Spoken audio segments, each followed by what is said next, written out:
ce que fait les vues à Kabouba, c'est justement permettre à nous autres qui n'avons pas le moyen d'aller sur place pour donner 1 euro ou 1 centime à un enfant qui ne sait pas bien se nourrir.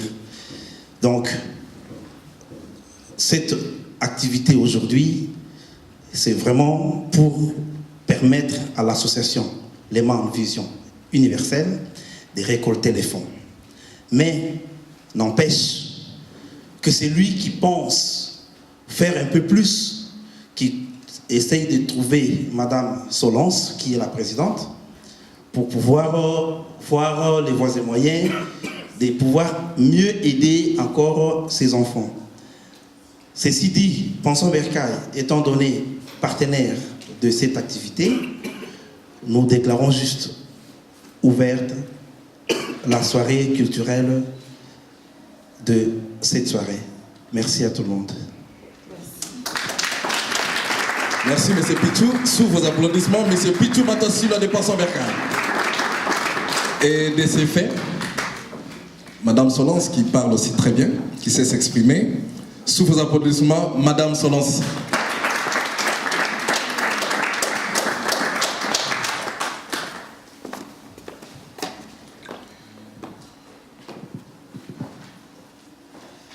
Bonjour à tous. Bonjour. Voilà, donc je vous remercie tous d'être ici en ce moment parce que vous êtes là pour nous soutenir, pour soutenir les enfants qui souffrent en Afrique, au Congo. Donc ici, je vais d'abord vous parler de l'origine de Léman Vision Universelle. Pourquoi on a donné le nom de Léman Vision Universelle? Donc, nous avons donné le nom de Léman Vision Universelle parce que Léman, ce fut le nom de mon arrière-grand-père qui fut un grand général ici et qui est un héros national et qui a combattu pour la Belgique. Donc, jusqu'à son dernier souffle. Donc, il a combattu pour l'union de la Belgique. Donc, il avait vraiment une vision universelle pour la Belgique. C'est comme ça que nous continuons son œuvre. Mais là, nous ne nous arrêtons pas seulement en Belgique. Nous avons une vision universelle pour le monde entier. Voilà. Donc, aujourd'hui, nous sommes là pour récolter les fonds pour Kabouba. Bientôt, on va projeter les films. Vous allez voir, nous avons envoyé des gens qui sont allés à la rencontre de la population à Kabouba et ils ont rencontré les mamans elles ont parlé de leurs difficultés, ils ont vu les enfants qui souffrent de la malnutrition, des enfants qui ne mangent pas bien tous les jours, parfois ils n'ont rien à manger. Donc c'est pour ça qu'aujourd'hui nous sommes là pour soutenir ces enfants. Merci.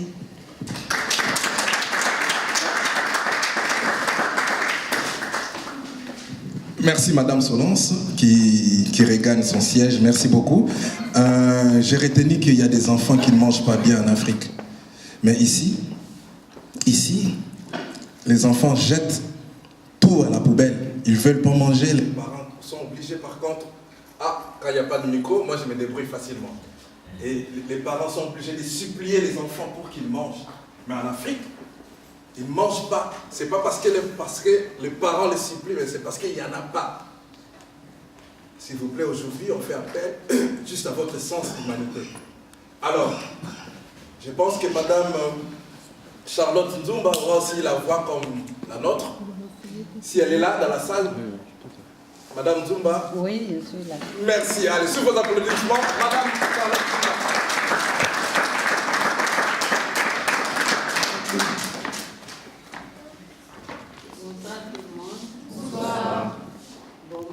Je suis là seulement pour porter un témoignage parce que je vais souvent au Congo.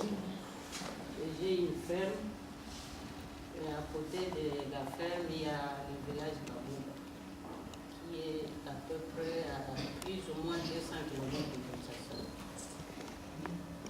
Parmi nous ici, s'il y a des Congolais, vous connaissez déjà déjà ceux qui viennent de l'intérieur, la vie au village. Et surtout maintenant, déjà à Kinshasa, les gens n'ont pas assez à manger. Alors vous pouvez imaginer au village là-bas, des gens qui ne travaillent pas, des gens qui doivent faire les champs avec la houe, donc comme au Moyen-Âge, donc ils n'ont pas évolué, qui ne savent pas produire plus pour pouvoir subvenir aux besoins des enfants, donc de la famille, faire manger la famille et faire étudier les enfants. Alors c'est pour cela qu'il y a beaucoup de cas de malnutrition. Des enfants qui ont des ventres ballonnés, des enfants qui ont des joues gonflées, tout ça. Donc j'en ai vu vraiment beaucoup. Alors quand Sodi a commencé avec son projet, alors on a parlé avec elle, je lui ai demandé à Kabouba, ce serait bien d'implanter ce projet-là. Donc ouvrir un centre nutritionnel parce qu'il y a déjà un bâtiment qui sert de... donc un hôpital qui a été construit par les Allemands. Donc on peut dans ce centre-là ouvrir un centre nutritionnel. Alors, on lui a envoyé des gens qui sont venus voir et puis distribuer un peu à manger aux enfants. On a recensé des enfants, quelques enfants seulement parce qu'il n'y avait pas assez de métiers pour tout le monde. Mais après ça, quand on a convoqué les enfants, on a reçu toute une foule de mamans et tous les enfants, tout ça. D'ailleurs, vous allez voir ça dans les images. Donc voilà, ce projet vraiment est le bienvenu à Kabouba parce qu'il y a des gens qui souffrent, il y a des enfants qui meurent là-bas. D'ailleurs, moi, quand j'y vais, parfois pendant 3 mois, 4 mois, je suis là-bas à la ferme, il y a toujours des morts et la plupart des morts sont des enfants. Donc, vous allez comprendre pourquoi il faut vraiment que ce projet-là marche et que ces enfants aient vraiment un petit espoir de survie. Voilà.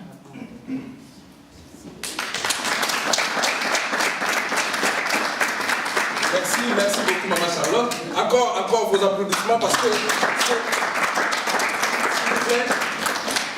cette maman est très généreuse d'abord. Et cette maman est bien dévouée à faire le bien pour l'humanité. Parce qu'allant pour ses propres affaires, elle en profite en même temps aussi pour ramener, pour faire les efforts dans le pays afin de sauver ces enfants qui meurent de faim.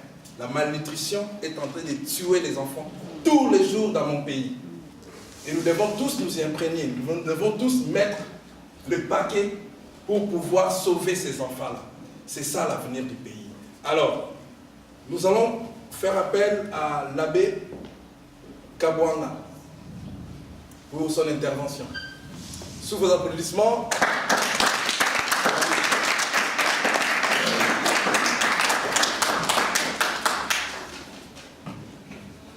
Moi, je suis un peu spécial. Je vais utiliser une autre méthodologie.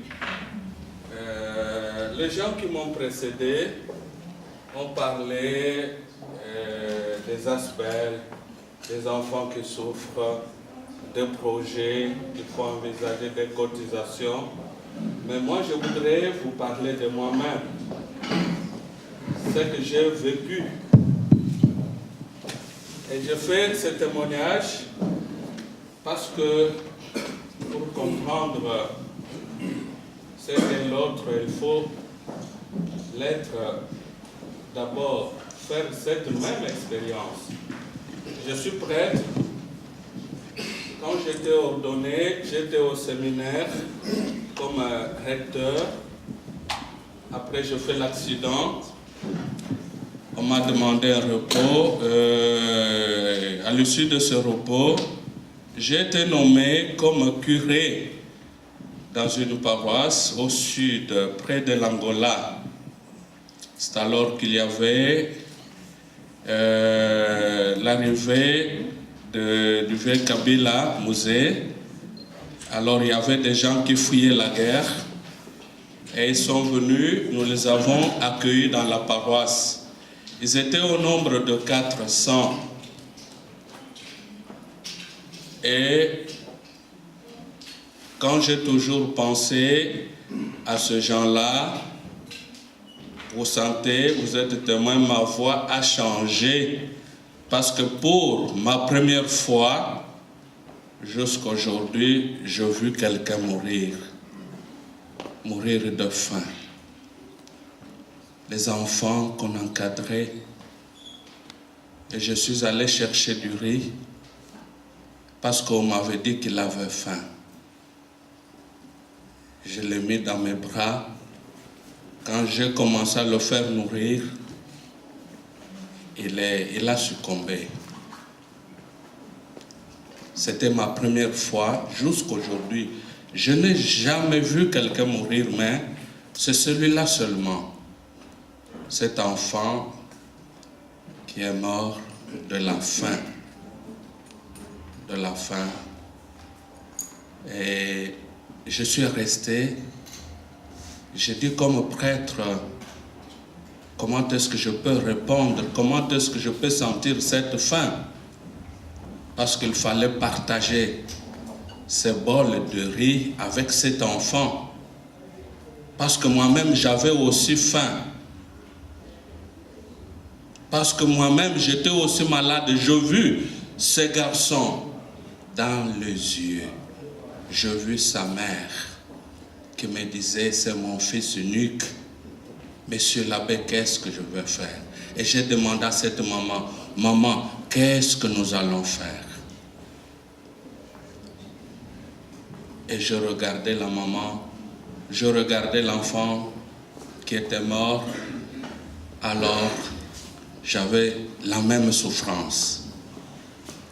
C'est ainsi que j'avais décidé, j'ai dit, je suis prêtre. Ce que je dois faire, c'est quoi? C'est de prêcher le plein évangile, où Jésus a multiplié le pain, où il a annoncé la parole. Et j'ai créé une ASBEL qui s'appelle BETADEL, Bureau d'études techniques et d'action pour le développement. Et cette association mène des actions. Je fais construire un centre hospitalier qui a une capacité de 100 lits.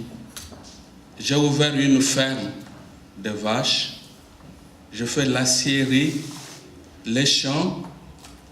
Et actuellement, on construit l'école que j'appelle l'Académie Thomas Sankara. Thomas Sankara. Et pourquoi je parle de tout ça? J'ai dit, quand on m'a parlé de ces enfants, surtout, quand j'ai vu le film, ce n'est pas une pitié qu'on vous demande. On ne vous demande pas de dire, ayez pitié de ces enfants. Non. Si vous avez pitié de ces enfants, laissez les enveloppes vides. Mais ce qu'on demande, c'est la compassion.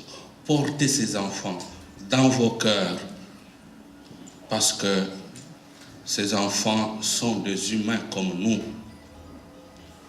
Et ces enfants sont comme cet enfant qui est mort quand je lui ai apporté du riz pour manger.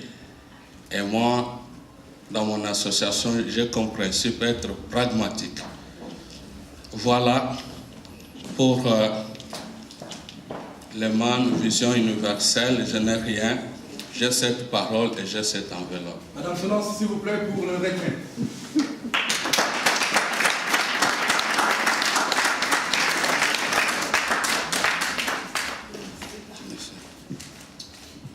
Merci beaucoup. Voilà les gens dont notre pays a besoin. Veuillez applaudir plus pour monsieur l'abbé Kabwanga. Une seule chose que j'ai retenue, pendant le film que vous allez suivre très bientôt, pendant la projection s'il vous plaît, on nous dit de ne pas avoir pitié de ces enfants. Sinon on peut dire que la pitié même c'est petit. Plutôt de la compassion. Imaginez-vous que c'est vous ou c'est votre enfant qui est dans cette projection-là. Si les enfants sont ici, imaginez-vous que c'est vous qui êtes là. Et si ce sont les parents, ce sont vos enfants qui sont dedans. Un ventre ballonné, juste pour se distribuer quelques 10 graines de riz. Et après, la personne succombe, l'enfant. Et de ces faits, nous allons tous regarder à gauche. La projection sera de l'autre côté. Et j'espère que la technique est prête pour nous lancer la projection de quelques minutes. Pendant ce temps, nous vous demandons s'il vous plaît d'apprêter vos enveloppes relativement au geste qui est posé par l'exemple de M. Abbé Kabwanga. Si nous pouvons les prêter, et puis nous allons mettre quelque chose pour pouvoir le remettre à Madame Solange pour pouvoir faire le travail ensuite. La technique à vous. Merci.